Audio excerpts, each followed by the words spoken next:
a little to 6, I think.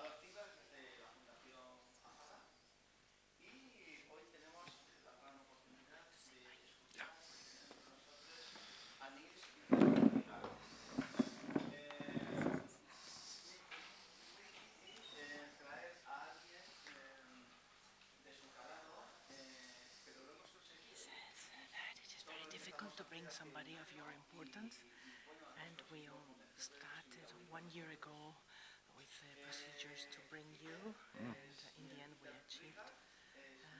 Niels Peter Rudolph is a member of the World Mental Health Association, and he deals with children's and adoption topics, issues, and he's the president and the founder of the Freistadt Foundation, which is a foundation devoted to the training of two caregivers of abandoned or neglected children. So you train foster parents, and their silence, please. Your training course is translated into, he says, 18 languages, although I saw 20. You can have access to that on the internet because there's in Spanish. There's one version in Spanish, and he's author of the Neglected Child book, Niño Abandonado. That we work with. We always advise for families that adopt children. It is written in such a clear language that it's not only for the professionals, but anybody can understand it. I have to say that you have very tight time because at 6:26 your train leaves to Madrid. He has made an effort to come here to Zaragoza because he came from a village in Denmark to Zaragoza, and we need to really take advantage of the time allocated. And I say this because when he asked me what kind of session we were going to have here, I was telling him that adopting fathers have already listened to everything they need to listen. They have heard conferences, lectures, advice, everything, really. And I have requested him to be close to you, to interact with you, to be warm with you as well. And this we will achieve if you interact with him and you generate that climate, that fabulous warm climate that we all want to achieve. Speak to him, ask him in English. We have an interpreter, and she's going to interpret everything you say to him and translate your answers as well, of course. I think this is the format, the best format we can use for this afternoon. Okay, so I give the floor to you and to Niels Peter, and I hope it will be useful for all of you. Thank you. Hola. Hola. Now I'm just here as an adoptive father of 2 children from China. So let's have a talk. I think being an adoptive parent is just like having your own children, but maybe you have more doubts because you don't know the background of the child very well, and it may have a different personality. So, as an adoptive parent, there are more question marks than there are answers. So I think a competence in being an adoptive parent is living with a lot of insecurity. And anyway, you have to take a lot of decisions and care for your child. But you're always in doubt whether you're doing the right thing or not, as all parents are. but perhaps more so with adopted children. Okay, yeah. Bien, soy un padre que ha adoptado a dos hijos de China, girls o boys. One girl, one boy. Un chico y una chica de China. Bueno, realmente puedo decir que ser un padre adoptivo es prácticamente como tener tus propios hijos. Lo que pasa es que la diferencia principal es que tienes más dudas. Porque tienes dudas acerca del contexto del que vienen tus hijos, acerca de su personalidad algunas veces. Es decir, que podemos resumir diciendo que tienes más interrogantes que respuestas. Por supuesto que requiere ciertas competencias el poder vivir con cierta inseguridad, ciertas incertidumbres, dudas de si lo haces bien o no, pero bueno, eso también le afecta a los padres naturales de hijos, los que han dado a luz a sus propios hijos. Lo que pasa es que a lo mejor aquí tenemos pues más dudas, esa sería la diferencia principal. So with my own children, I'm not an expert, I'm just a father. So I'm in the same situation as everybody here, feeling incompetent most of the time. Así que con mis propios hijos yo puedo decir que no soy un experto, soy simplemente un padre y bueno, realmente me siento incompetente la mayor parte del tiempo, no sé lo que hacer. So,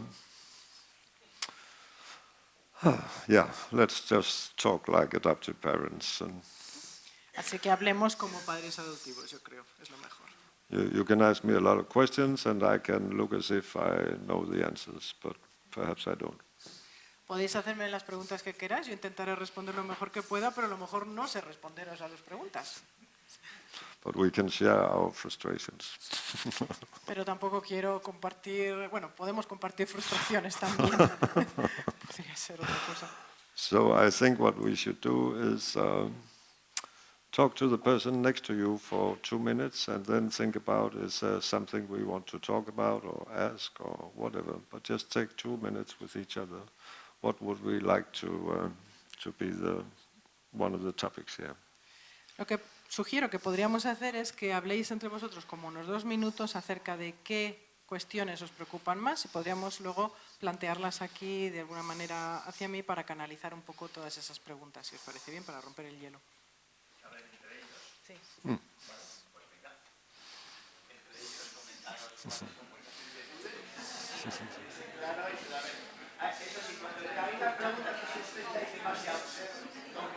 This do not extend too much when you ask. So you said they should ask among themselves so that they can come up with questions. Exactly. This is good that we are doing very short excerpts or very short fragments. Better than a lecture. Yeah. So how old were you when you adopted first? 44. 44. Yes. Yes. And you told me that your wife is 10 years younger. Okay. Sorry, I spoke to Gabriela and I was mixing. Sorry about that. I would normally be there. Okay. Not normally there. Now you're here.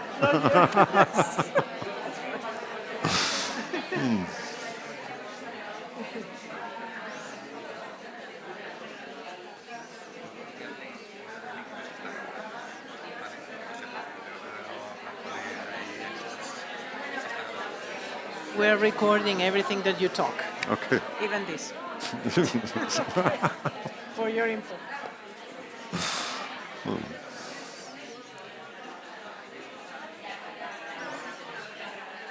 I prefer this format because the table in between is like very distant.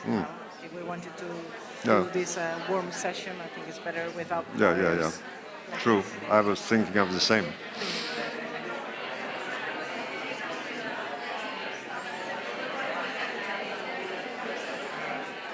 They're chatty, aren't they? Yeah.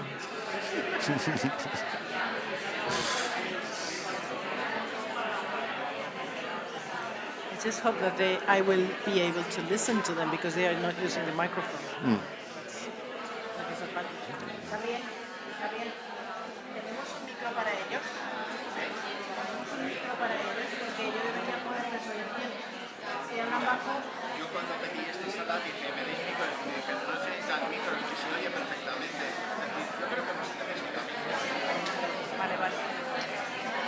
You just ask them to speak so loud that they can. The only thing is the rest have to hush in that case.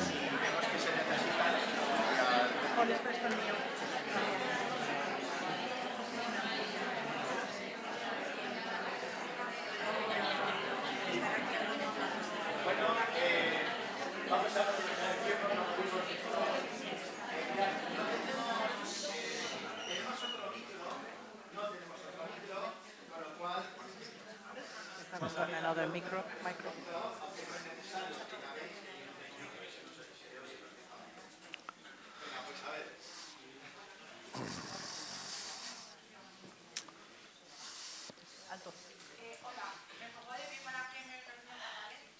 Hello, I'm standing.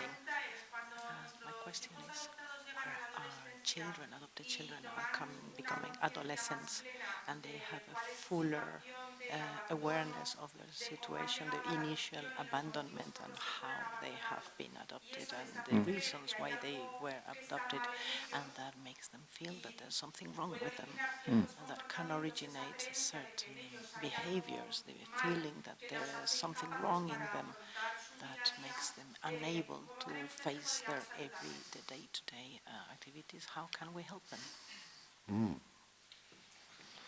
You know, when somebody asks a good question, you can't answer right away. Bueno, ya sabéis que cuando alguien te hace una muy buena pregunta, no se puede responder inmediatamente, hay que pensar un poco.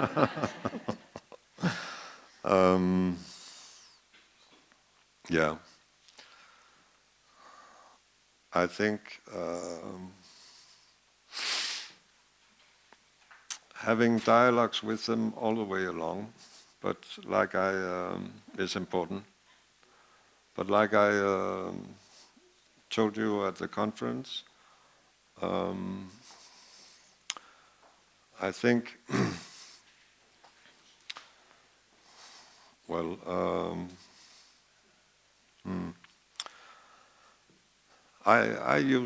we used family stories. How did our family members experience their own separations in their own childhood? How did they respond, and how did they get over it? And more important, how did it make them stronger or wiser?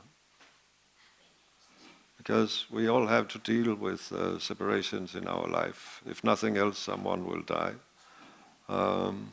So it's I think it's important to use your family members as a role model for how to cope with feeling different and adversity. Creo que, en principio, sobre todo, yo recomendaría tener un buen diálogo con ellos, pero un diálogo además no de una sola vez, sino un diálogo bastante continuo. Es decir, como he dicho en la conferencia, utilizar historias familiares, utilizar, por ejemplo, aquella vez que cómo los miembros de la familia han tenido que afrontar una pérdida, por ejemplo, cómo se han hecho más fuertes y han ganado conocimiento, se han hecho más sabios también a raíz de esa experiencia, porque todos hemos vivido que haya muerto alguien en la familia, todos hemos vivido algún tipo de pérdida. Entonces yo creo que comparar esas vivencias en la familia y comentar cómo nos sentíamos en ese momento puede hacer que ellos se identifiquen bastante bien con esa situación. I think children develop very different strategies to the question of, for example, not knowing your parents or not having contact with them. And they constantly make theories about this. So in order to help them make good concepts or theories about themselves and their origins, it's necessary to have dialogues with them all the way along while they grow up. When my son was 3, he made a theory about when the sun goes down, it comes up again as the moon. That was a very relevant theory until one day he could see the sun and the moon at the same time, and his theory broke down. And it's the same thing with being adopted. Children constantly construct ideas and theories. Some think they were rejected. Some don't really care, or they focus on something else. So I think constant dialogues and examples from your own family history or from your own life is a very good way to cope with that. Los niños en general desarrollan estrategias diferentes se imaginan cómo son sus padres naturales, cómo son sus orígenes, cómo son ellos mismos, cómo serían si hubieran seguido el curso natural de los acontecimientos si no hubieran sido adoptados. Entonces, para que puedan desarrollar mejores conceptos para todo esto, yo creo que es mejor siempre tener ese diálogo continuo con ellos para que no fantaseen demasiado, para que se atengan un poco a la realidad. Por ejemplo, mi hijo, me acuerdo cuando tenía 3 años, decía, bueno, el sol está ahí durante el día, la luna está por la noche, es como una alternancia de cosas. Mi vida puede ser así, hasta que un día llegó a ver el sol y la luna durante el día a la vez y claro, la teoría pues se desmoronó. Pero bueno, tenía 3 años. Los niños en general construyen sus propias teorías sobre las personas que los cuidan, las personas que los rodean, sus familias, ellos mismos. Entonces, insisto en la importancia de este diálogo continuo con ellos para que efectivamente ellos puedan tener una base sobre la que fantasear, sobre lo que construir sus teorías propias. For example, if you look at your own life, have you ever had caregivers who were not your parents? Or have you ever been a member of a group where you didn't really feel as a member because you felt that you belonged somewhere else? Por ejemplo, si miramos nuestras propias vidas, hemos tenido a veces algún cuidador, alguien que se ha encargado de nosotros, que no pertenecía a nuestra vida, que lo veíamos como un extraño. Pensemos un poco en nuestra propia infancia también. So try and talk to the person next to you and tell that person about an experience in your own childhood or youth where you felt that you should be a member of this group, but you really felt like a stranger. Así que hablemos o podemos hablar de ello con la persona que tenemos al lado, en qué circunstancia hemos estado con alguien que o se encargaba de nosotros, nos cuidaba o que simplemente estaba al lado en la que se suponía que teníamos que haber sido parte de esa unión con esa persona, digamos, la teníamos ahí para constituir un poco un todo y sin embargo nos hemos sentido distantes de esa persona, no hemos podido incluirnos con ella. Podemos hablar de eso. Perhaps you got out of one school and started at another school and didn't really feel you had any friends. How? Por ejemplo, un ejemplo que muy fácilmente puede haber ocurrido es cuando nos han cambiado de colegio. Si hemos sufrido un cambio en una institución en la que ya teníamos amiguitos y nos han pasado a otra institución en la que éramos totalmente nuevos, se suponía que nos teníamos que incorporar bien, que mezclar bien con los demás, pero no nos salía. Entonces... For example, when I was a child, my mother was ill for a time and I was looked after by my aunt. And they had a very good family life, the father, the mother, and the children. And on one side I felt as if I was part of them, and the other part of me was just full of envy because I felt like a stranger. I felt I didn't belong, and I was missing my mother, right? Por ejemplo, me pasó que cuando yo era pequeño mi madre cayó enferma durante un tiempo más o menos largo, mi tía se tuvo que encargar de mí. Y ella tenía una familia modelo, se podría decir una familia feliz, o sea, una familia con su marido, con los hijos, mis primos, con los que, bueno, tenían una relación fantástica. Entonces yo por un lado me quería sentir parte de esa familia, pero a la vez sentía envidia, porque no era mi familia y yo veía que era un modelo que tendría que tener en mi familia. Entonces había sentimientos encontrados en ese caso. So try to tell the person next to you about a similar experience in your own childhood.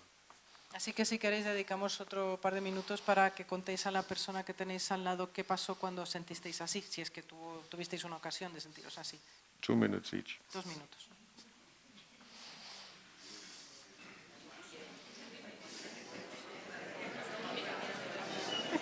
That's a nice way to keep it.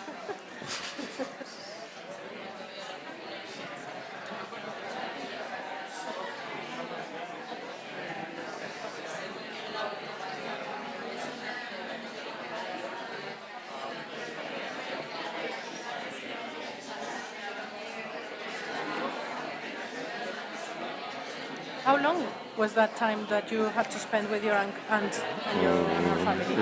It was every summer for 5 years. Wow, that's long. What was your mom having?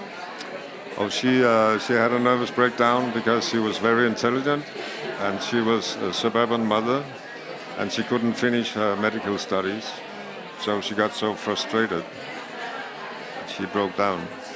And during those summers, Don't do that. don't worry. And those summers, did she at least do something with your not being at home? I mean, did she study further, for example? Did she use that in a practical way? No, because we were 3 children. And only you were away. Yeah, and my siblings, they were in other places. Okay, so all of them Yeah. were away. Yeah.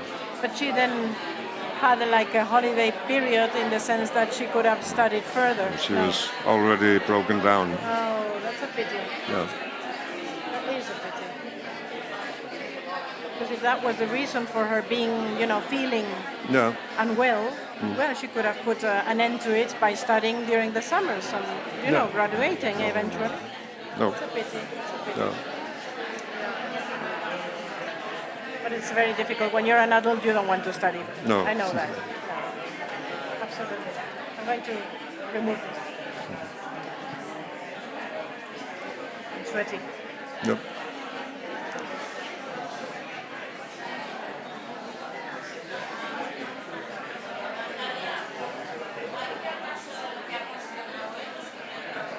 No, sobre eso. No, más que cuestionado, contar uno al otro una ocasión en la que uno se ha sentido desplazado.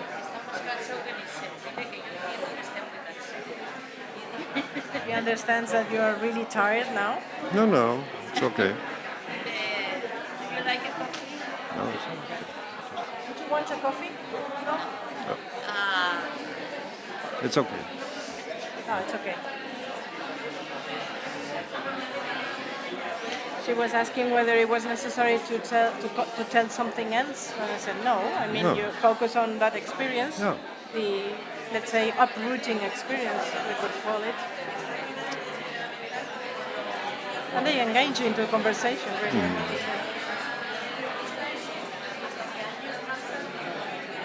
But there's some people that do not speak with each other. For example, behind Mercedes, Always. yeah. But there's they're a couple thinking. of people not speaking. They're thinking. Yeah, thinking, yeah.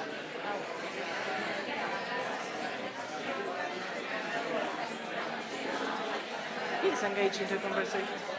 Gabriel.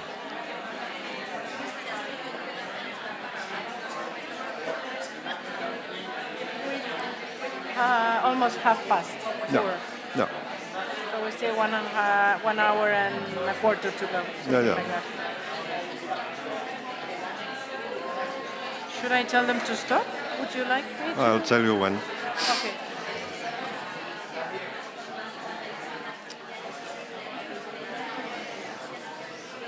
It's good that I brought my notebook. Yeah.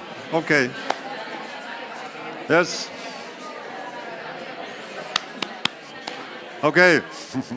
Yeah. So here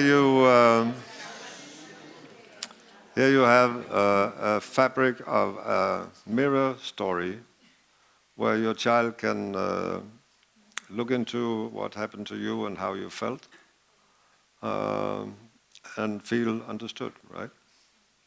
Because these are parallel stories of feeling like a stranger and feeling always on the edge of the group, but never as a group member. So if you're in one group, maybe you're not loyal to your biological parents, and you want your biological parents, but they are not there. So that's a big paradox. Así que aquí tenéis una serie de historias que os pueden servir de referencia o de espejo para que vuestros hijos precisamente entiendan lo que se siente. Se lo podéis contar, lo que acabáis de contar a vuestro vecino o vecina, a ellos, sí, porque eso hace que salgan vuestros recuerdos a flote y vuestro hijo se identifique más con vuestras experiencias. De hecho, muchas veces encontramos un cierto conflicto de fidelidades, en el sentido de que el niño a lo mejor quiere ser leal durante un tiempo a sus padres biológicos o viceversa, o quiere ser leal a los padres que le han adoptado. Entonces ahí puede haber un conflicto interno en ellos. I think the important thing when you tell a story like that is to share the feeling. I mean, there are no solutions, but just for a child to feel that its internal conflict is mirrored by your story is enough in itself. You don't have to make solutions.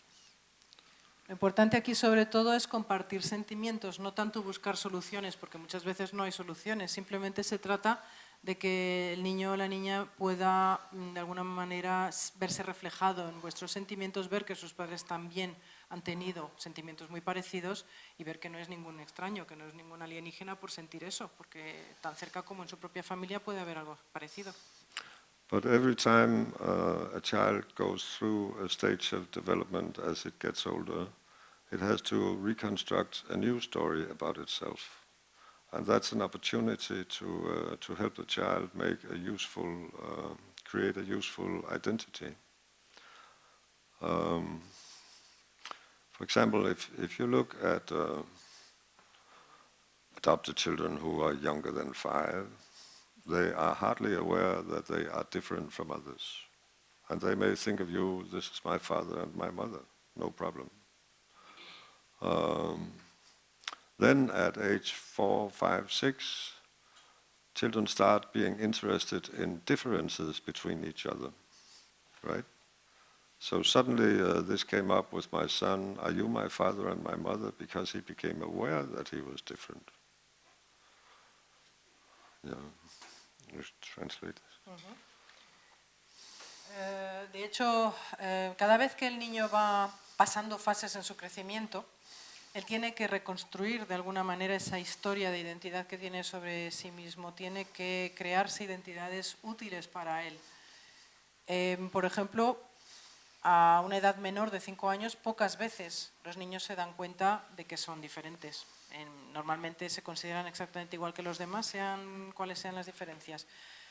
Sin embargo, dependiendo de los niños, entre 4 y 6 años, empiezan a interesarse por las diferencias que hay entre ellos y empiezan a decir, pues mira, yo tengo un padre que tal, o tú eres así, tienes los ojos rasgados, o tú eres más moreno.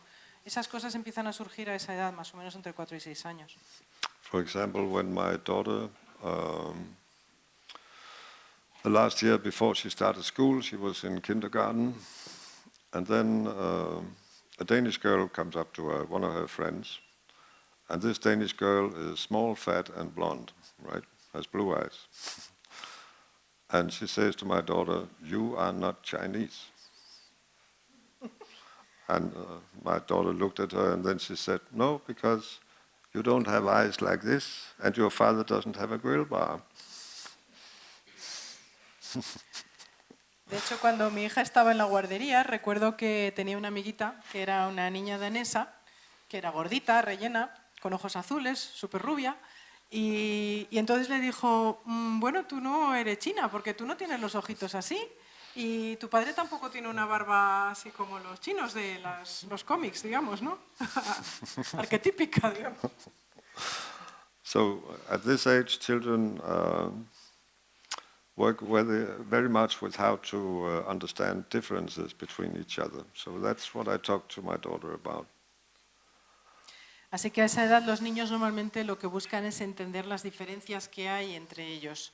Y eso es lo que le conté yo a mi hija, precisamente que, bueno, pues hay ciertas diferencias. And then as they got older, they started understanding that they had two different origins.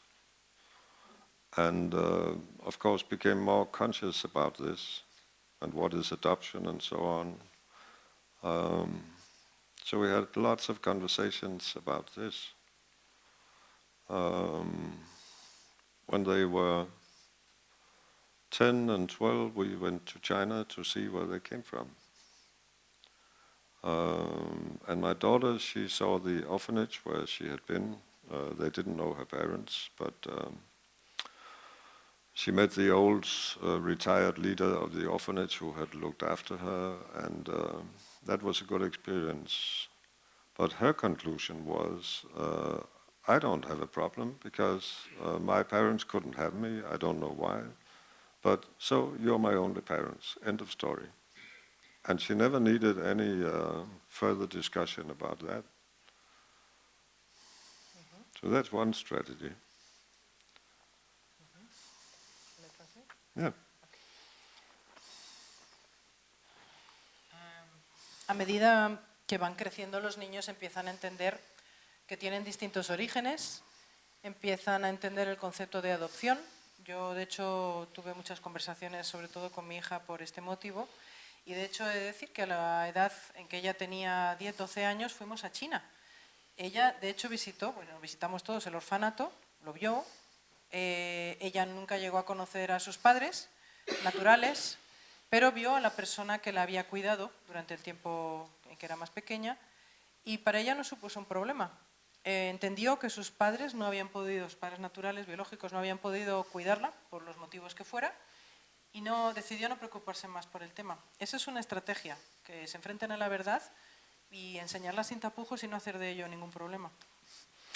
I could see that my son was much more into who are my parents and where do I come from and why did they leave me and so on. But he chose not to visit the orphanage he came from. So your daughter asked for it? Yeah, my daughter, she was okay with that because she had already made the decision that I forget about my parents because that's just a dream. You are my parents. And my son was much more, worried about what happened and where did I come from. But he chose not to see that place. En cambio, en el caso de mi hijo sí se preocupó más por quién era, sí se preocupó más por sus orígenes. De hecho, no quiso visitar el orfanato del que había venido porque en el caso de mi hija ella mostró curiosidad, mostró interés. En el caso de mi hijo fue justamente al contrario. Sí que le vi más preocupado por sus orígenes, por quién eran sus padres biológicos, pero sin embargo no quiso visitar el orfanato y no quiso saber nada al respecto. Mi hija tenía asumido que no iba a conocer jamás a sus padres biológicos, ella había aceptado plenamente que nosotros éramos sus padres, en todo y por todo, y jamás constituyó un problema para nosotros. Con mi hijo fue un poco diferente. So you could just talk to each other for 2 minutes about what kind of strategy did our adoptive child, what kind of ideas about himself or his parents did your child develop? What kind of theory about me? Así que yo os insto ahora mismo a hablar otros 2 minutos entre vosotros sobre qué tipo de estrategia habéis adoptado con vuestros hijos y qué curiosidad muestran vuestros hijos por conocer a los padres biológicos o no, si es que hay algún tipo de curiosidad.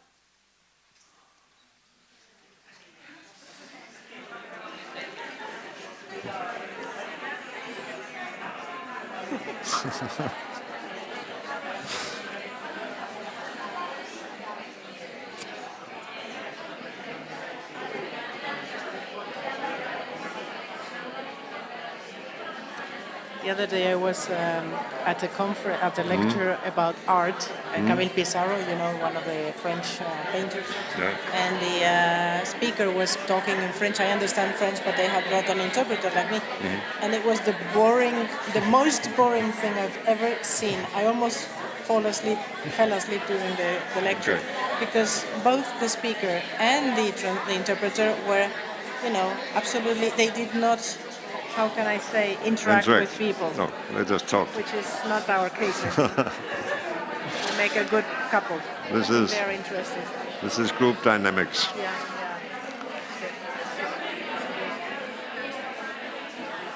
I mean, the interpreter, theoretically, she was absolutely perfect in techniques. But boring. But very boring. She did not interact. Autistic.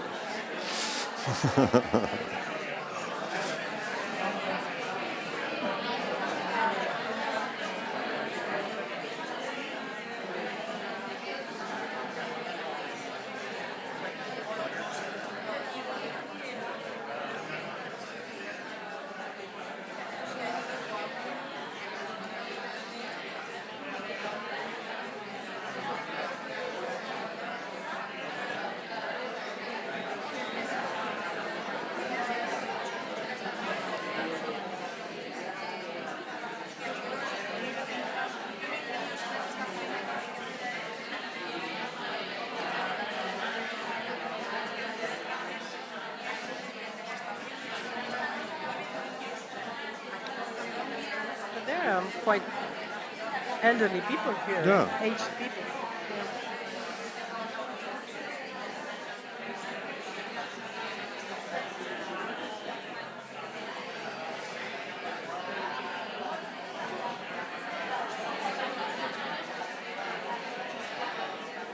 I suppose they are aged adopters because, well, it's the same as my case in a few years. Yeah. Yes. If I adopt it now, because you feel your time, fertile time, natural biological fertility time is fading, is Yeah. going away. And then you feel the urge to become a mother or a father, and then either you adopt or, as I said before, you get in vitro fertilization or something, some solution, but you become a parent at a later Yeah. age, let's say.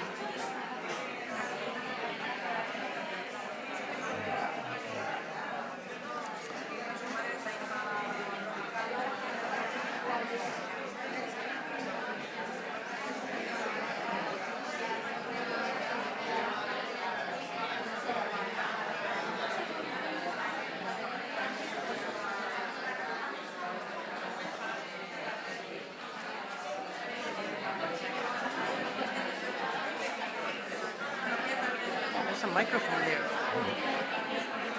Up in the ceiling, there's a microphone. I wonder why.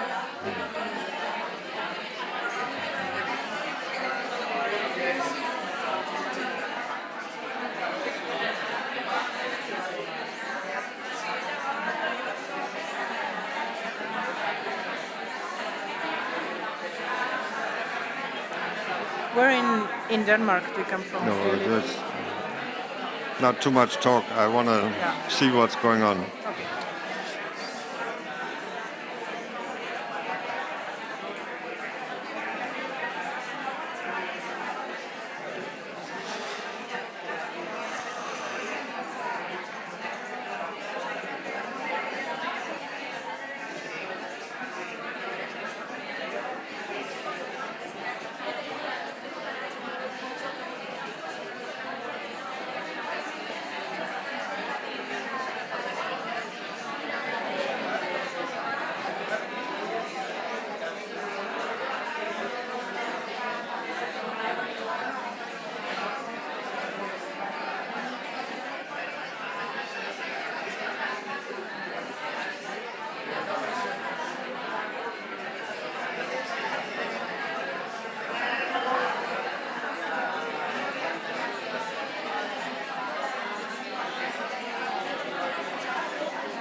Yes?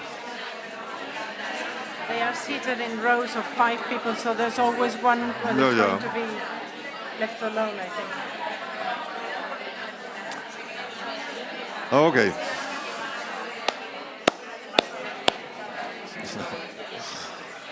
Yes. Hello.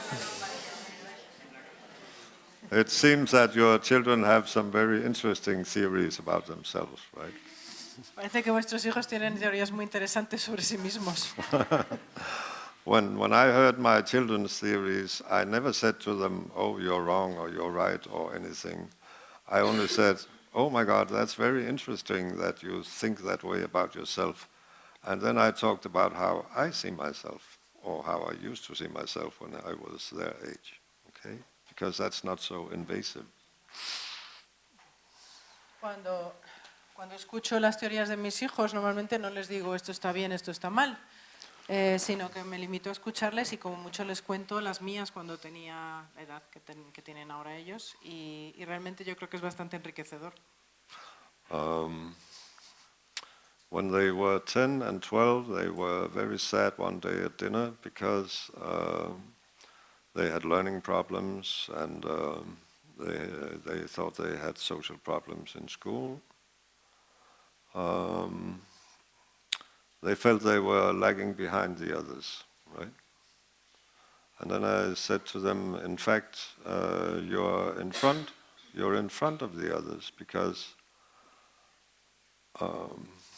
the other children in your class, the only thing they ever experienced was perhaps that their dog died when they were 8, right?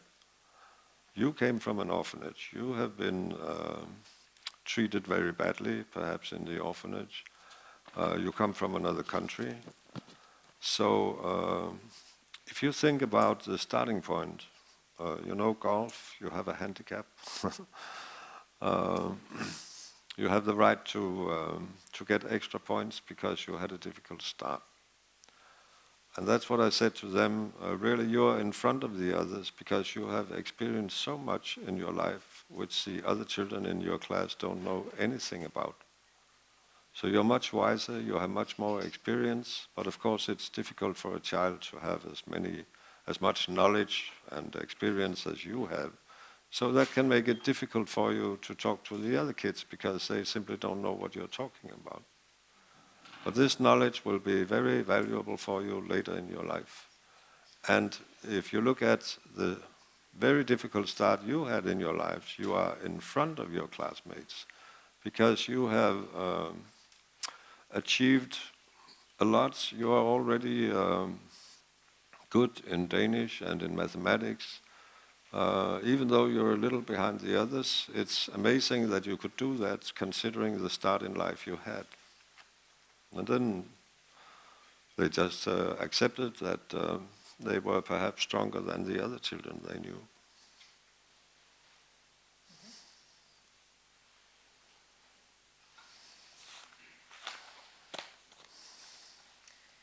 A la edad de 10, 12 años, mis hijos tuvieron un día en el que se sintieron muy tristes porque notaban que tenían problemas de aprendizaje.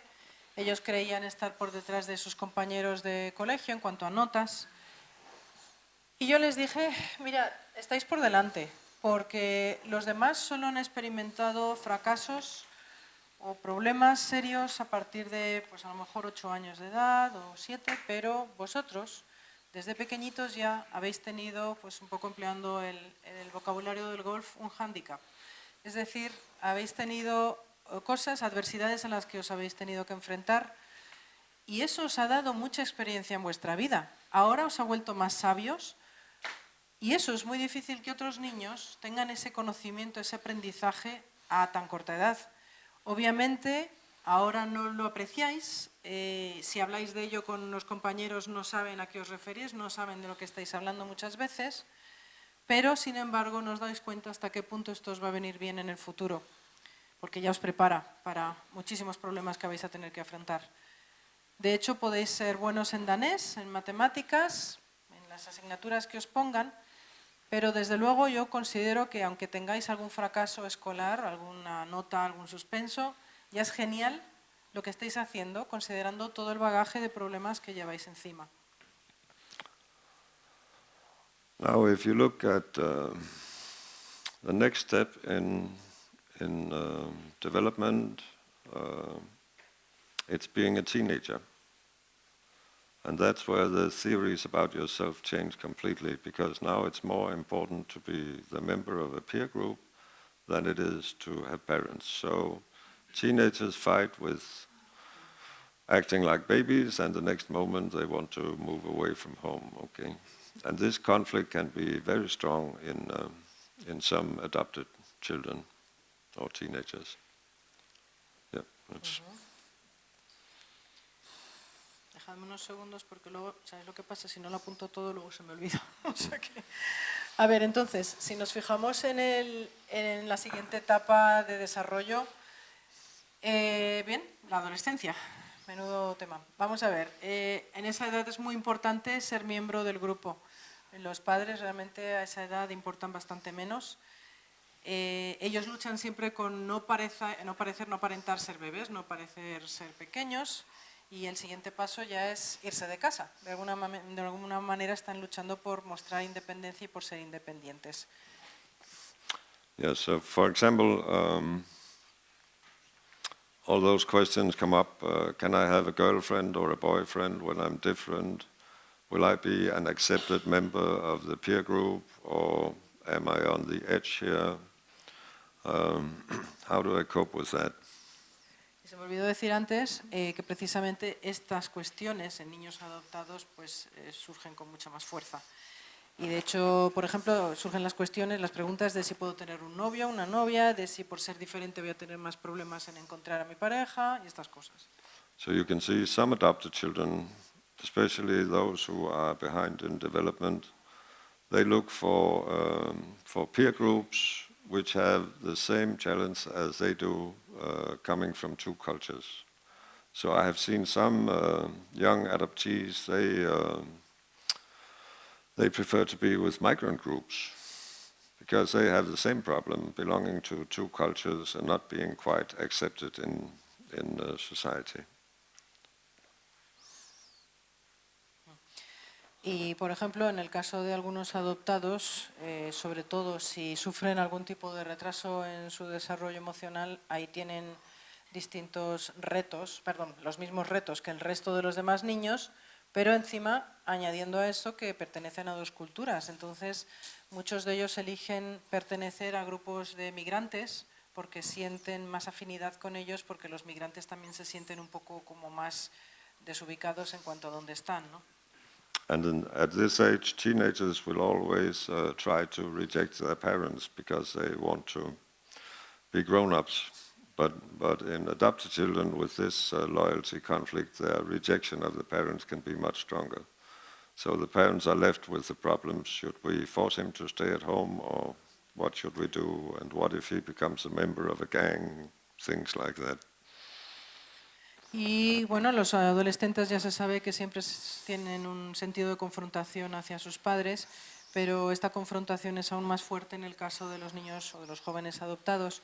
Y muchas veces los padres, como resultado de todo esto, se preguntan qué hacer en cuanto a si tienen que dejar que sus hijos abandonen ya el hogar y se establezcan por su cuenta, o si tienen que ayudarles, o si tienen que dejarles un poco su espacio.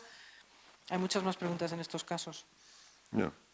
For example, my son, he started looking for ideal figures who were bicultural, like Michael Jackson, like some Asian movie stars who were also in European movies. It was very clear that all his idols were of double culture. Por ejemplo, me acuerdo que mi hijo solía buscar figuras ideales como de referencia que pertenecieran a dos culturas. Me acuerdo concretamente del caso de Michael Jackson, que le encantaba, y luego también solía fijarse en películas europeas donde entraba más el tema de la migración, de la biculturalidad, etc. So one outcome is that today I know all Michael Jackson songs by heart. Como resultado, ahora me sé la letra de todas las canciones de Michael Jackson, de memoria. Yeah. Some of them are really good. Y algunas son muy buenas, he de decir. If you look at teenage, the mental state of teenagers, they have a tendency to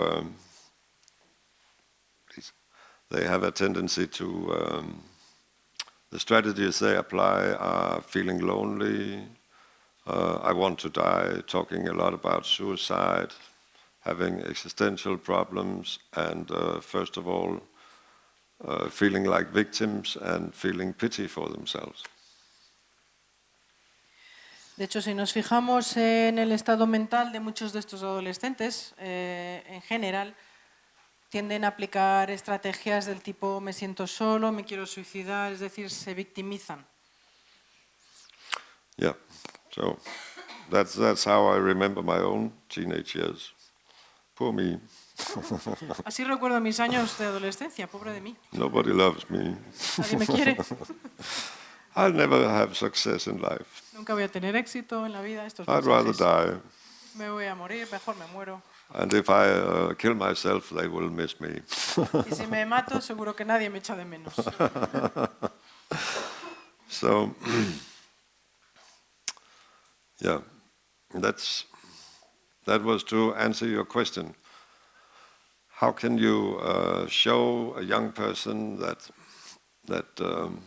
you have had similar experiences? The other thing is that when you look at today, we talked about symptoms and diagnosis and blah blah blah. Yeah.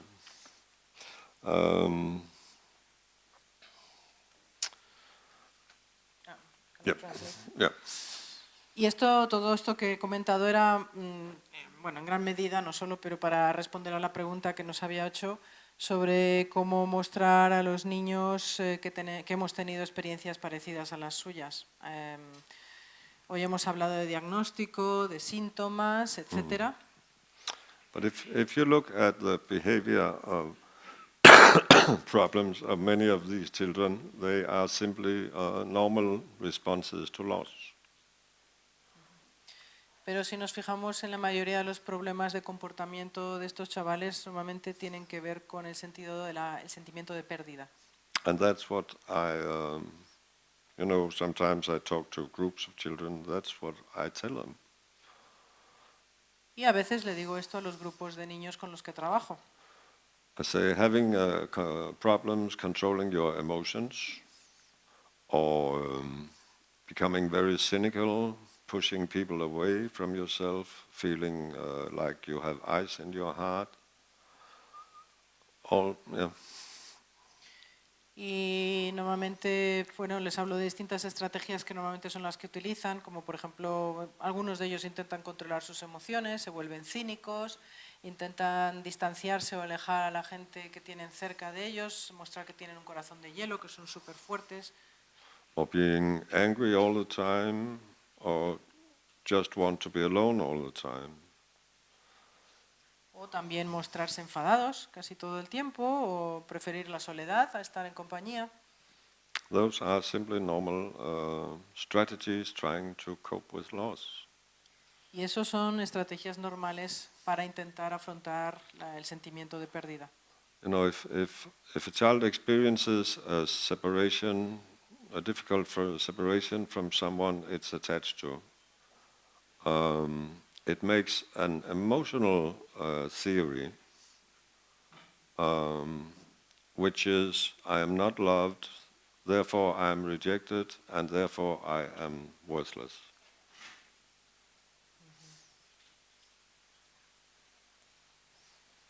Entonces, si un niño o un joven experimenta una separación física de alguien a quien se siente muy apegado, normalmente la cadena de sentimientos va en el sentido de no se me permite ser feliz, no se me permite tener a esta persona querida conmigo, entonces empiezo a rechazarla, empiezo a rechazar las emociones y empiezo a pensar que yo mismo no merezco la pena, que no merezco ser feliz. So one thing which you see in all children who experience difficult separations is very low self-esteem. They may be very competent or smart or intelligent, but this is an emotional problem, that feeling that you're worthless and not loved. Y algo que vemos con mucha frecuencia en muchos de estos niños es una autoestima muy baja. Independientemente de que saquen buenas notas, de que den unos niveles de inteligencia magníficos, pero en general estos chicos internamente no se sienten valiosos, no sienten que merecen la pena para nadie. And this feeling is simply intolerable. Y esta sensación las perciben como una sensación intolerable, no pueden aguantarla. So children develop some very primitive strategies, because it's strategies made by a child. Not to feel like that, or to get away from that feeling. Y muchos de ellos desarrollan estrategias muy primitivas para precisamente no sentirse así o poder luchar contra esa sensación. Did any of you have adopted children who only wanted to sit in their room with their computer and talk to nobody?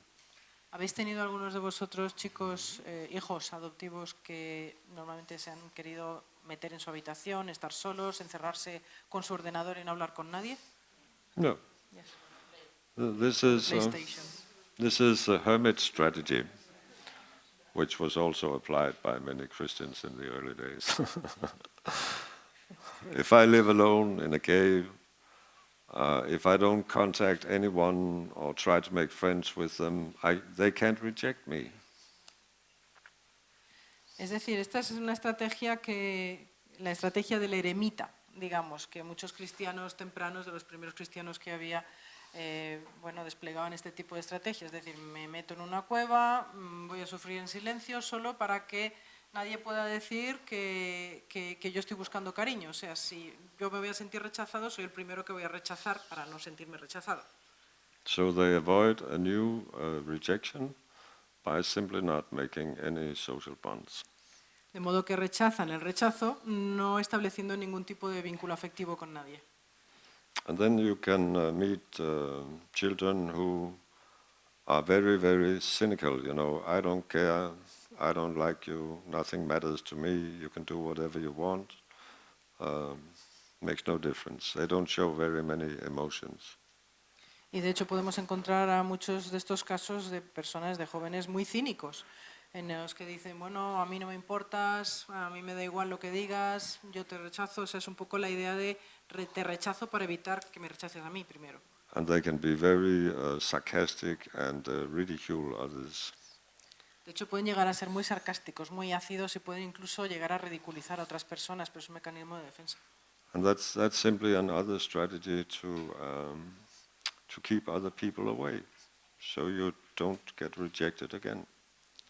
Pero simplemente es una estrategia para mantener a los demás alejados, para no tener que sufrir ese rechazo tan doloroso por su parte.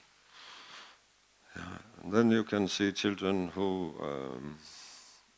don't follow their hearts because they are so afraid of being rejected that they become very nice little girls or boys. They are always occupied with what others want from them, but they simply have forgotten what they want for themselves.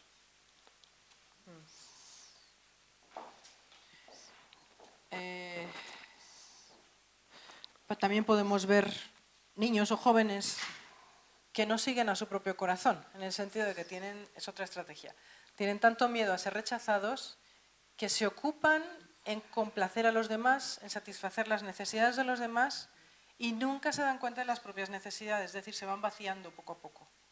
So all their energy is invested in not coming in conflicts with others and always try to anticipate what, for example, parents or teachers want.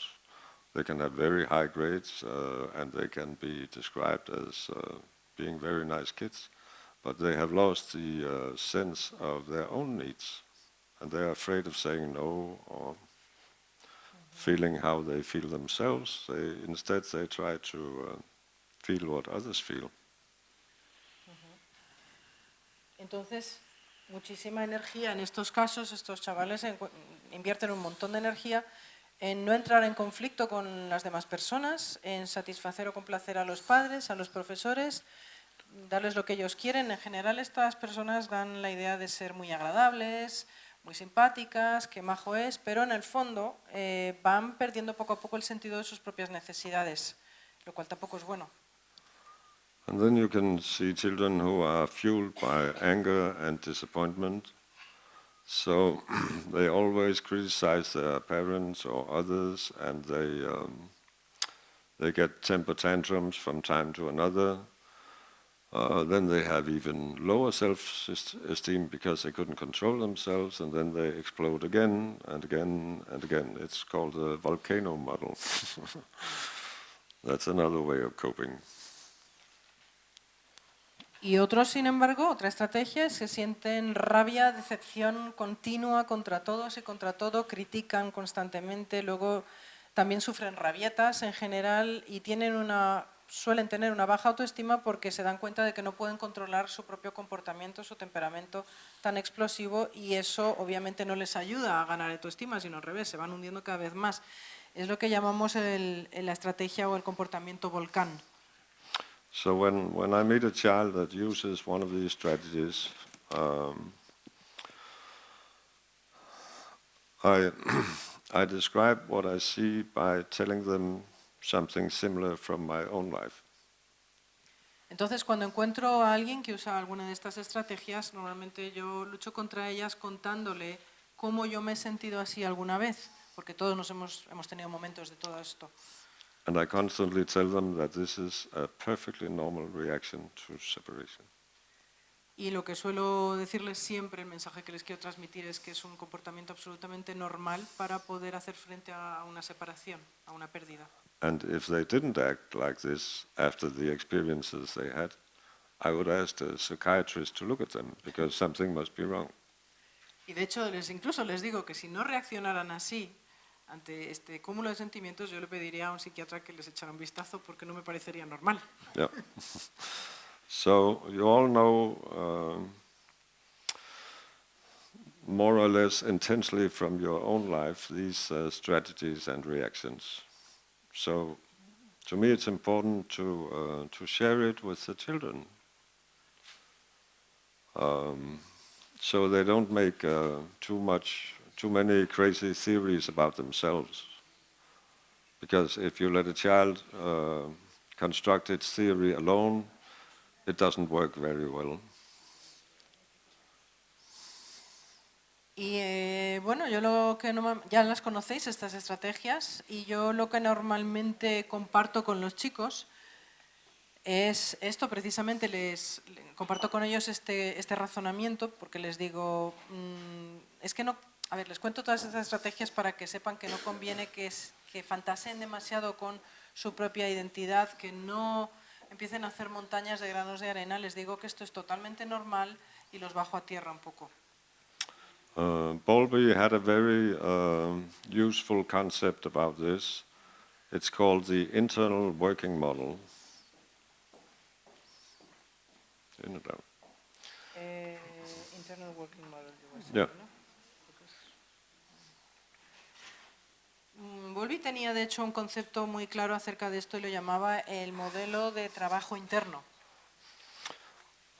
This is the child's early feelings towards others. The child makes an emotional theory. It's long before you get words.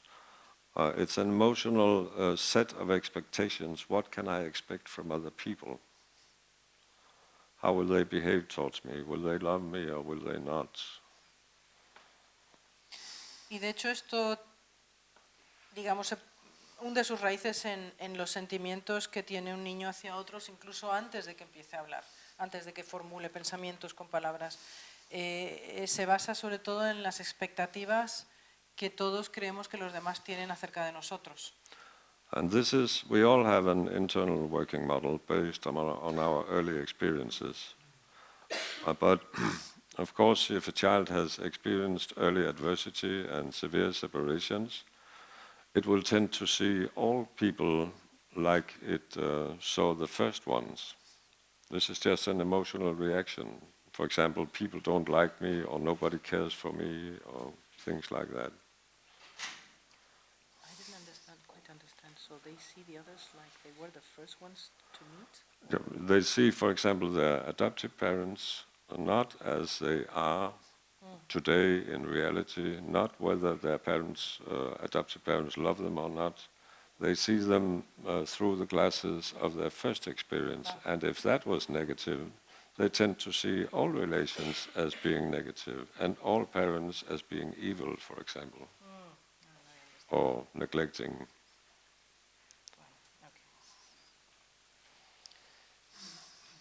Todos tenemos, de hecho, un modelo de funcionamiento interno, según las palabras de Bowlby. Entonces, un niño normalmente no ve a los demás como si fueran, digamos, que no tiene una mirada limpia acerca de cada persona que conoce, sino que normalmente su mirada siempre se basa en la primera experiencia que ha tenido con alguien que más o menos ocupa un lugar similar, por ejemplo. En el caso de los padres adoptivos, normalmente los considera el niño a través del cristal de su primera experiencia con padres. Y a partir de ahí, si los primeros que fueron malos, él tiende a pensar que todos los demás van a ser malos. Voy a poner un ejemplo. Another example from my son. When he was 5, he very often got frustrated because he got himself into conflicts or tried to solve tasks that were too difficult. And when he got frustrated, he would throw things or destroy them, and then he would throw himself on the bed and say, nobody likes me, why did I come here, nobody loves me, I want to die. Yo tuve, de hecho, experiencias o ejemplos con mi hijo en este sentido. Cuando él tenía 5 años, me acuerdo que intentaba resolver a veces tareas que eran muy difíciles, que le excedían, y entonces se frustraba porque veía que no conseguía resolverlas y se dedicaba a destrozar el juguete o a romperlo o a echarse en la cama y tener una rabieta. Y bueno, podemos decir casi como que se sentía que estaba triste y frustrado porque no conseguía resolver la tarea que fuera. But then we started by identifying with his feelings. We said, oh, I know that feeling, I tried that myself, I can understand how angry you are or how lonely you feel. Pero entonces empezamos a identificar sus sentimientos, empezamos a decirle, entiendo muy bien cómo te sientes, ahora vas a sentir esto y esto, a lo mejor incluso avanzábamos un poco porque nos basamos en nuestra propia experiencia de cuando éramos niños. And then we'd take 2 steps backwards and say from an adult point of view, but you know, this is really only a small thing because all this happened because you couldn't find your trousers. So now I'll just go and have a cup of coffee, and when you feel okay again, you come in.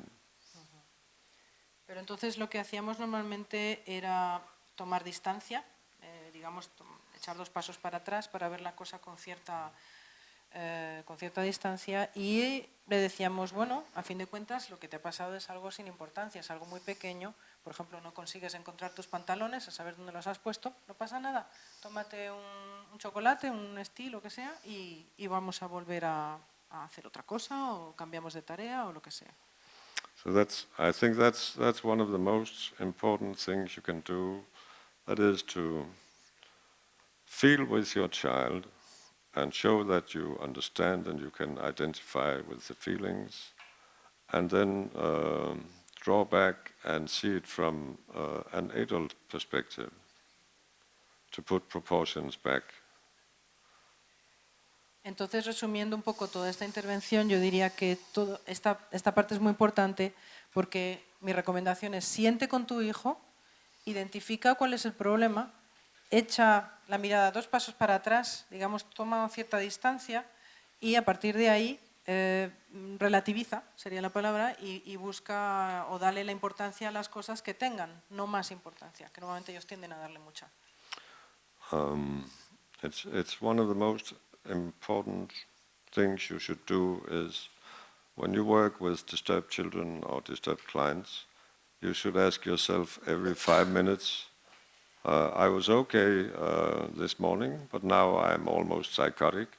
So how do I get back to my old calm, kind self? It's not about regulating the child's feelings, it's about regulating your own feelings when the child is disturbed. And that's very difficult.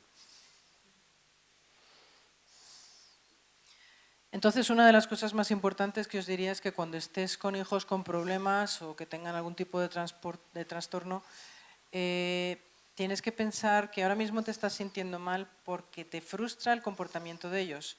Pero eso es como la pescadilla que se muerde la cola, porque si tú te encuentras mal y das esa sensación de encontrarte mal a los hijos, ellos cada vez van a estar peor. Entonces lo que tienes que hacer es calmarte tú mismo, ver dónde puedes encontrar un apoyo, ver dónde puedes ser de ayuda para que la cosa no siga creciendo. Es decir, lo más importante es calmarnos y controlarnos a nosotros mismos.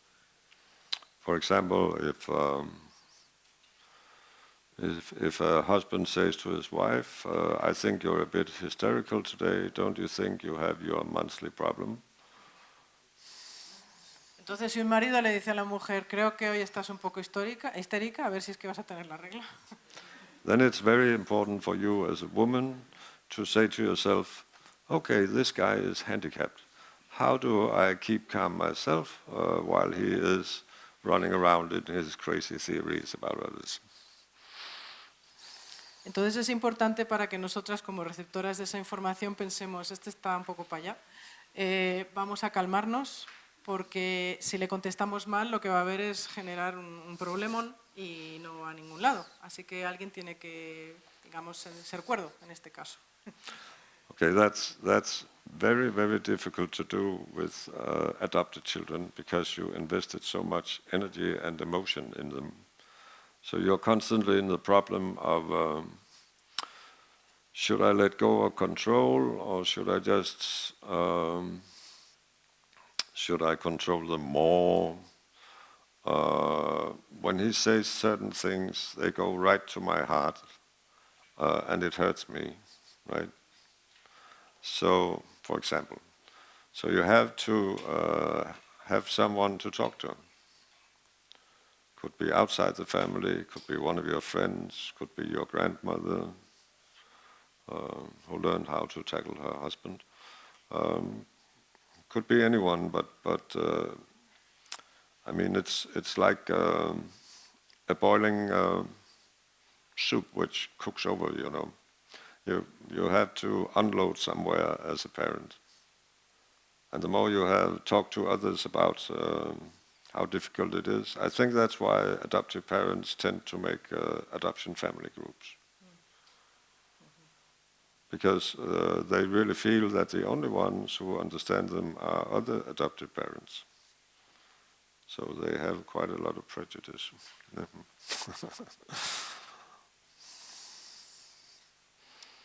Eso es muy difícil.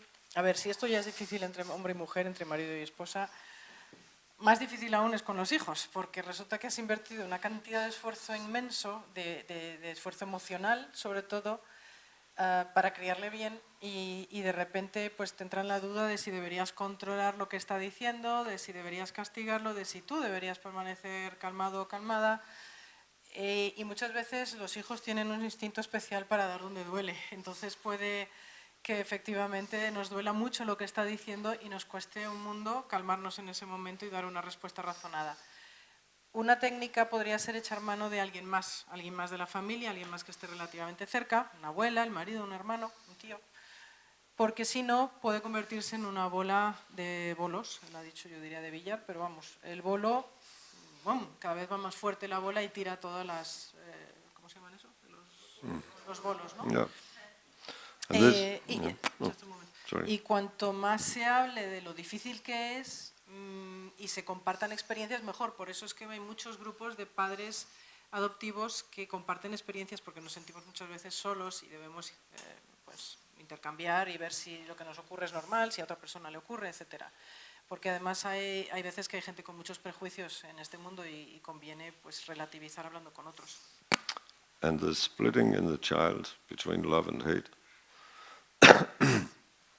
or between the need for love and the fear of being rejected, is often reflected in that it takes one parent as a good one and the other one as a bad one, right? Y esta división que muchos hijos sienten en su interior, en la división entre el amor y el odio, se refleja, o este sentimiento de rechazo, se refleja en una serie de sentimientos encontrados. Normalmente ellos suelen pensar que un padre es el bueno y el otro es el malo, por ejemplo. And you can also see that this gives a push to the normal differences between husband and wife. For example, the mother becomes very therapeutic and overprotective, like, do you think I can brush your teeth or would that traumatize you? And the father becomes impatient and says, we need some kind of discipline and borders. Or maybe it's the other way around. It's the mother who is a tough guy and the father who is a soft spot. Doesn't matter. It can start a splitting process in the family, right? Y esto vemos que alimenta las diferencias entre el padre y la madre o entre hombres y mujeres, porque puede darse el caso de que la madre sea superprotectora. ¿Crees que les dañará el esmalte si se lava demasiado los dientes o no? O tal? Y el padre que diga menos rollo y vamos a menos pábulo, digamos, al nene y vamos a criarle. O al revés, es la madre, puede ser la sargenta y el padre el buenísimo. Esto da lugar a este tipo de comportamientos y de escisiones en la familia. But of course, this is something that doesn't happen in your adopted families, but I'm talking about other adopted families. Por supuesto, eso no pasa en vuestra familia, esto solo pasa en las de los demás. Yeah, so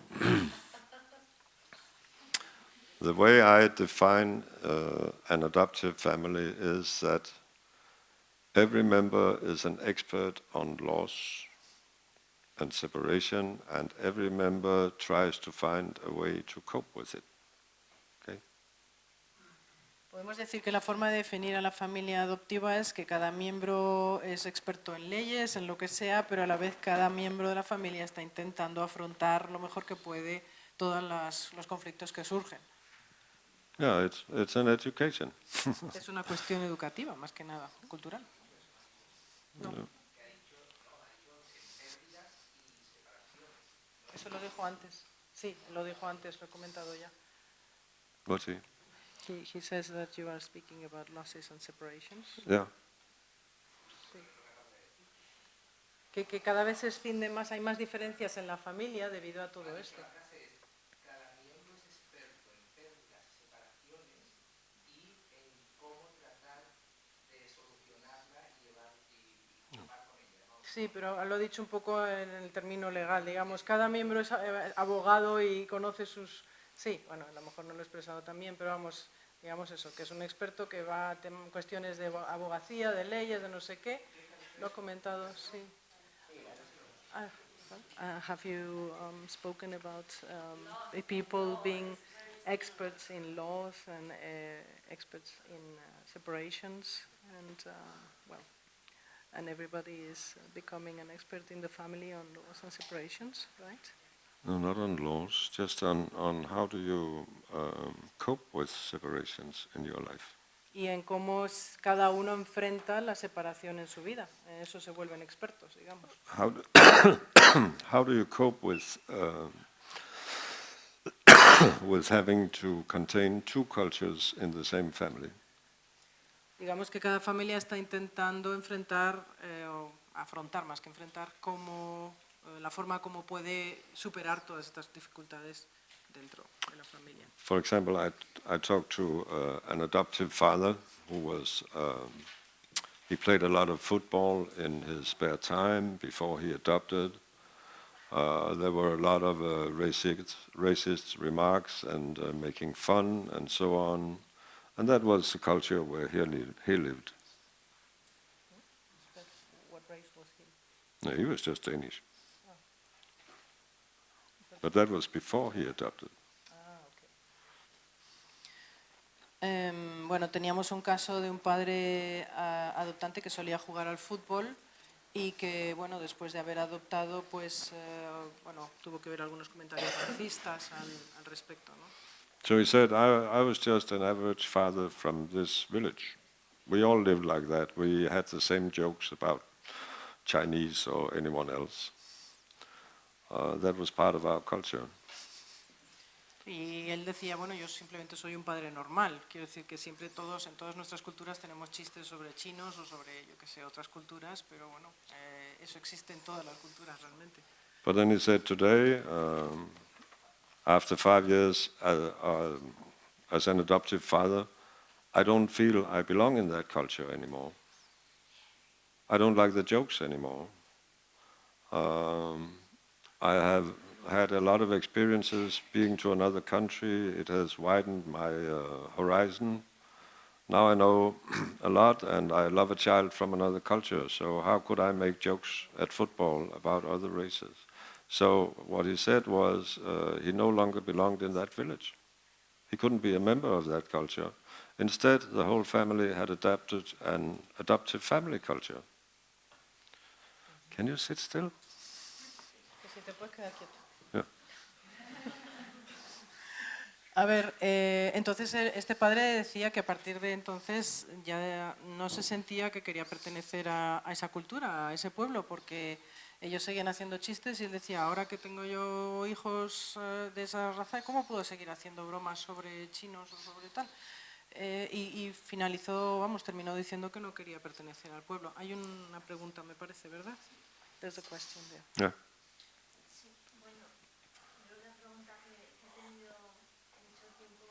The question I was thinking about was to know what is the strategy to follow with a child when a limit to him or her.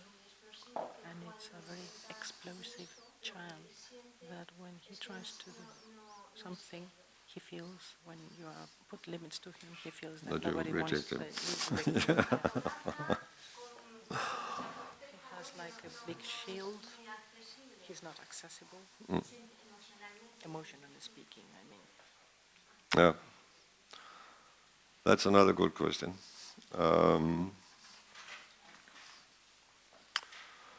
If you look at how do you become a group member, the first role of, for example, parents in a family is to make you feel included. You're one of us. You're accepted. Welcome to the family. No demands. What kind of culture do we have in all the things we do every day? Get to know them. Visit your new grandparents and so on. That's the first phase. Okay. And in that phase, you will always be very optimistic. That's called the inclusion phase. Okay? Maybe you remember the inclusion phase from the first year and a half you were in love with your husband. You had no sense of reality and you thought that you agreed with him on everything and that he was wonderful. Okay? That's what you do with a child also, in order to make the person feel as a member. I remember from the first time I fell in love, it was, do you like Picasso? Oh yes, I like Picasso, because the dress you are wearing is so sexy. And wow, she would say, you're so good at parking. I never saw anyone who could park like you. Okay? That's inclusion. A ver, otra buena pregunta.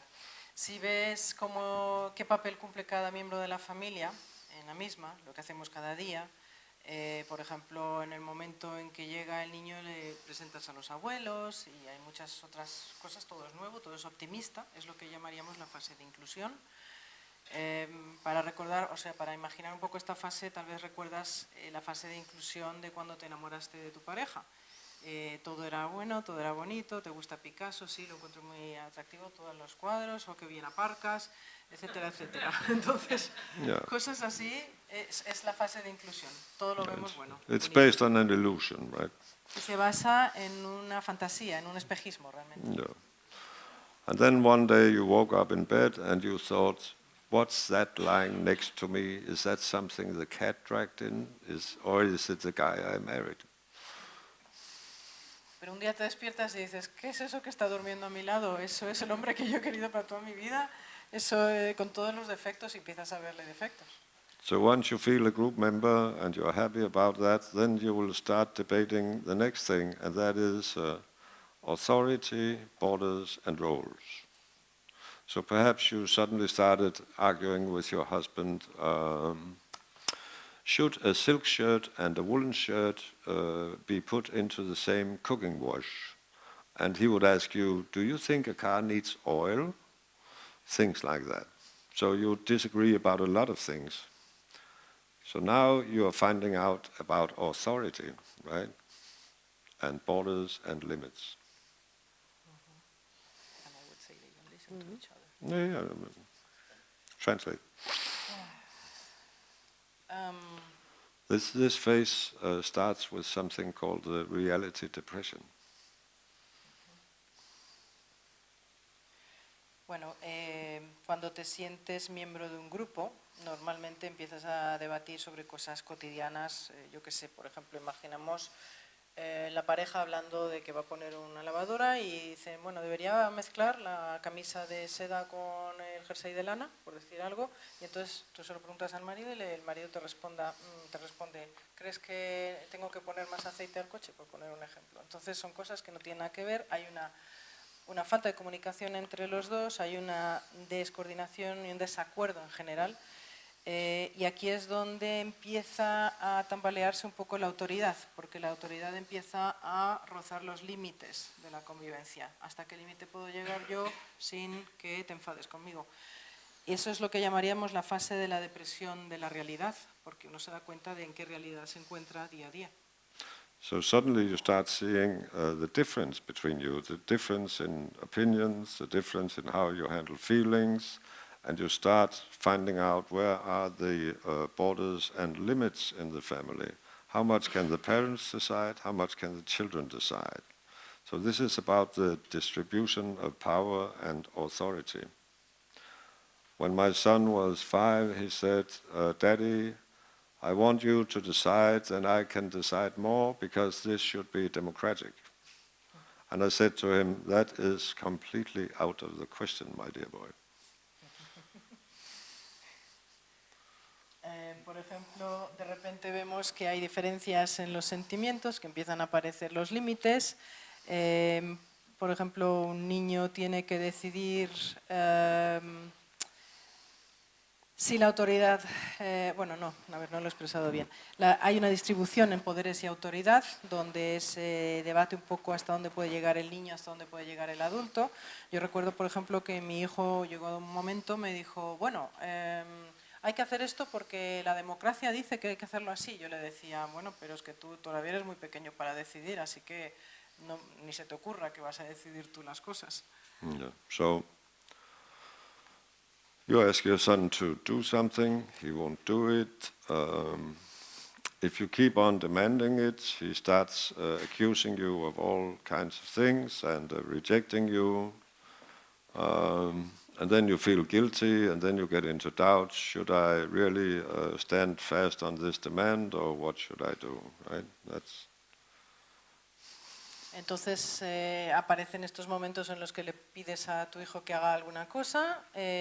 Si no quiere, empieza a haber un problema. Entonces notas que al increparle te rechaza y entonces empiezas a tener sentimientos de culpa y bueno, la pelota sigue, ¿no?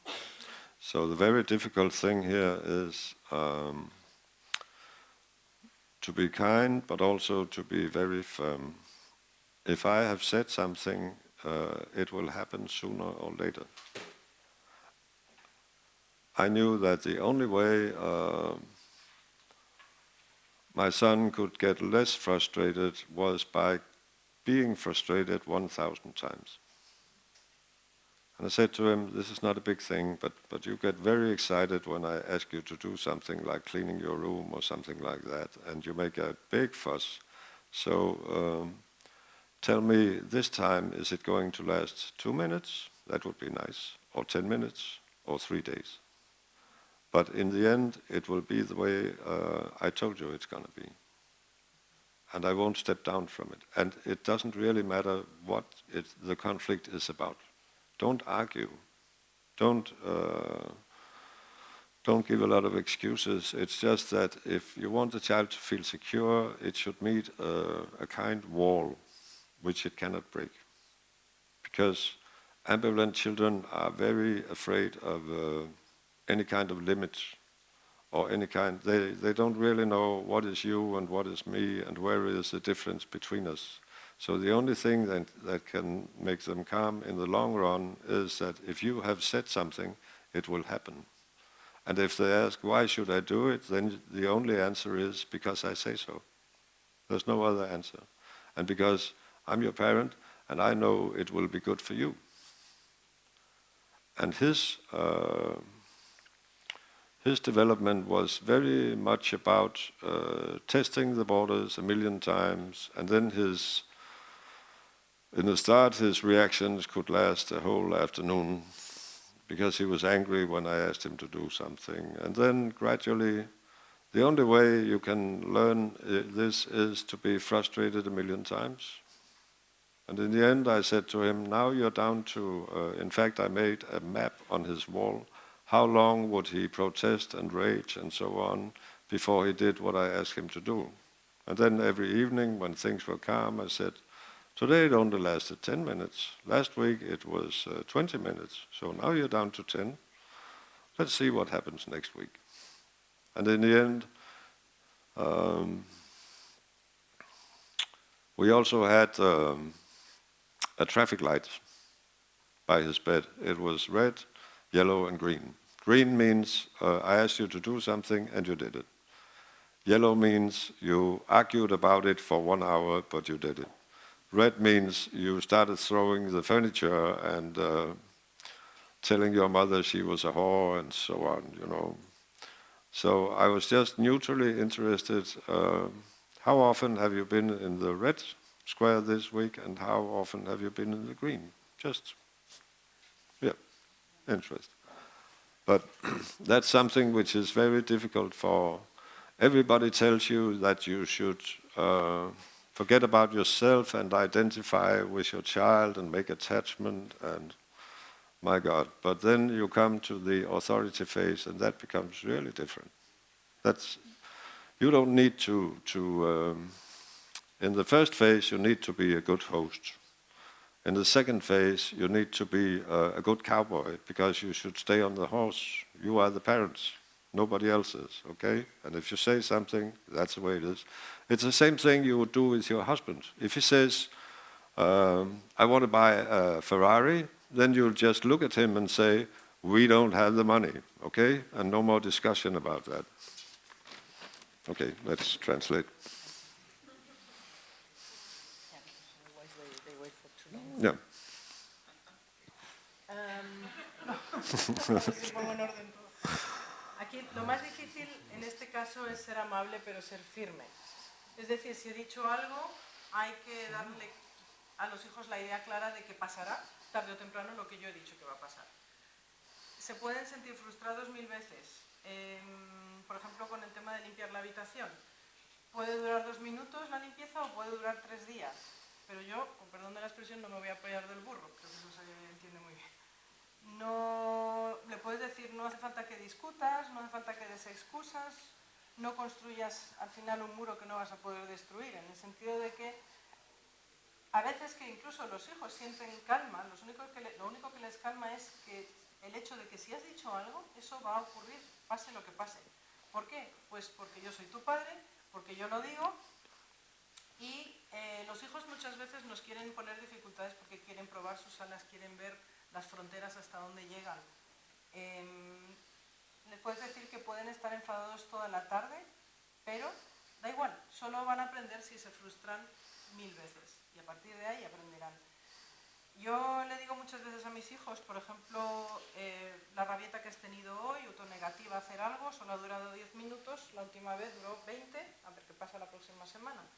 Nosotros tenemos un sistema que es el sistema del semáforo, en el que la luz verde implica has hecho lo que te he pedido enseguida, la luz amarilla implica ha durado tu resistencia o tu rabieta, pero lo has hecho al final, y la luz roja implica o no lo has llegado a hacer, o has llamado cosas muy feas a tu madre, por ejemplo, o nos has insultado. Eso ya son comportamientos más inaceptables. Entonces yo lo que suelo hacer es ver cuántas luces rojas ha habido en un periodo de tiempo. Yo diría que la primera fase se destaca o se puede definir por que tú eres un buen anfitrión para tu hijo. Le recibes y le quieres dar todas las facilidades y toda la amabilidad del mundo. En la segunda fase podríamos definir al padre como un buen cowboy, lo que decíamos antes de John Wayne durante la conferencia. Y es igual que con el marido, o sea, tú le puedes pedir un Ferrari a tu marido, pero si te dice no hay dinero, pues no hay dinero y te tienes que aguantar. Es así. So through all these, children love to test your authority. And through all these hundreds of daily conflicts, they gradually find their role. And you find your role as a parent. And the father finds his role, and the siblings find their roles, okay? But I think a family must have an authority system, a role system, in order to make children feel secure. It's just as important as feeling attached to someone. If you don't know who decides what and who can do what, everybody gets extremely confused, and that's very, it creates so much stress. So a wise man will just say to his wife, you decide everything. I'll go and play bowling.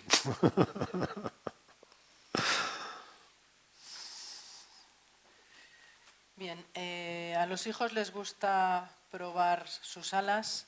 les gusta llevar a veces cosas al límite, porque así es como poco a poco van forjando y encontrando su papel en la familia y en la sociedad. Los padres también tenemos un papel, y ese papel, cuando lo cumplimos, a ellos les da estabilidad, les da la sensación de una cosa segura. Por supuesto, podríamos decir que un hombre sabio diría: tú decides todo y yo pues me lavo las manos, pero bueno, eso no es así. So if you don't if you don't stand up to it in this phase, then the final phase becomes very difficult. And the final phase is when we have had all these fights and discussions, we start accepting our role and we start accepting each other. For example, a woman might make the conclusion, my husband is completely inaccessible for therapy. He's a hopeless case, okay? But I love him the way he is. That's after maybe 20 years of marriage.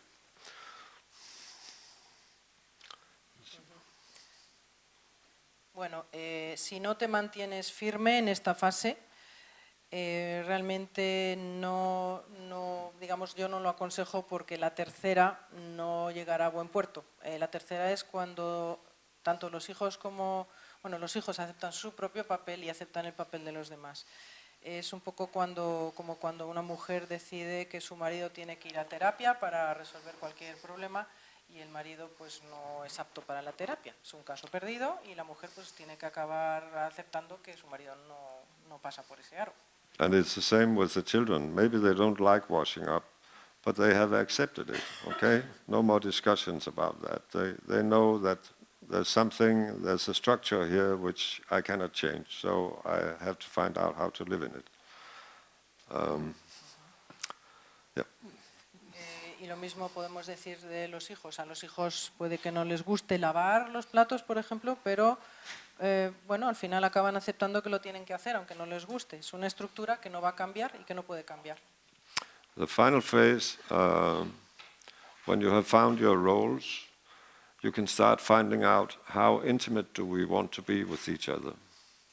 Should we be very formal? Should we be personal sometimes? Or should we be very open about what we feel and think?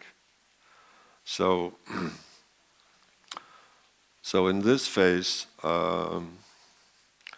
you start talking and sharing things without problems, because you have already accepted each other and your strange habits and so on, and the behavior of the child.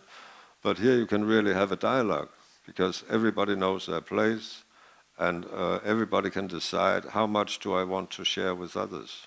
And some people are very shy and don't want to share much. Others, they only feel secure if you show all your feelings, right? And if you talk about all difficult problems. Parents are different in this respect, and children are also. So here we find out how much openness is a good idea in our family and for the individual person. La fase final se define por el hecho de que todos han encontrado su papel, y a partir de ahí podemos establecer qué tipo de intimidad queremos. Si queremos un trato más formal de unos con otros, más cercano, más abierto. En esta fase empezamos a hablar y a compartir los problemas unos con otros. Es una fase que lleva al diálogo, se caracteriza por este diálogo. Todos aceptan su papel y deciden compartir información, compartir sentimientos. Los tímidos menos, cada uno se abre en la medida en que puede abrirse, pero porque todos somos diferentes. Entonces, en esta fase también definimos hasta qué punto vamos a tener una apertura con los demás miembros de la familia y con los demás en general.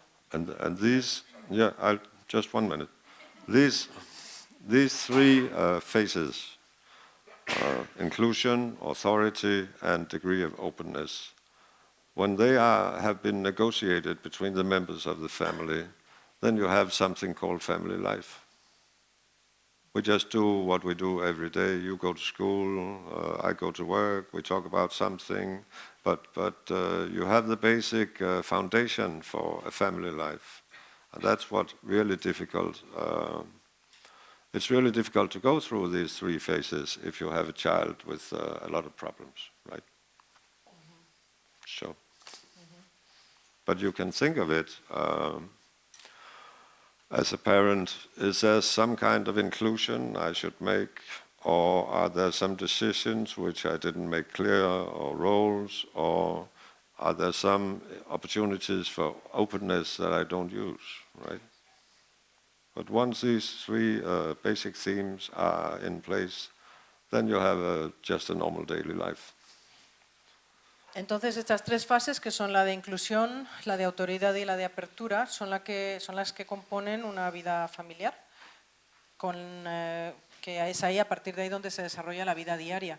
Y efectivamente aquí establecemos los cimientos, las bases para esa vida familiar. Es más difícil cuando se tienen niños con problemas, obviamente, pero podemos pensar en ello y nos podemos plantear ya de antemano hasta qué punto queremos una inclusión, hasta qué punto queremos involucrarlos en las decisiones, qué papeles va a tener cada uno y hasta qué punto queremos abrirnos o qué apertura queremos tener en la familia. Pero eso son ya decisiones que van ayudadas por la vida diaria. So now, thank you very much. Now Gabriel can take over. Muchas gracias.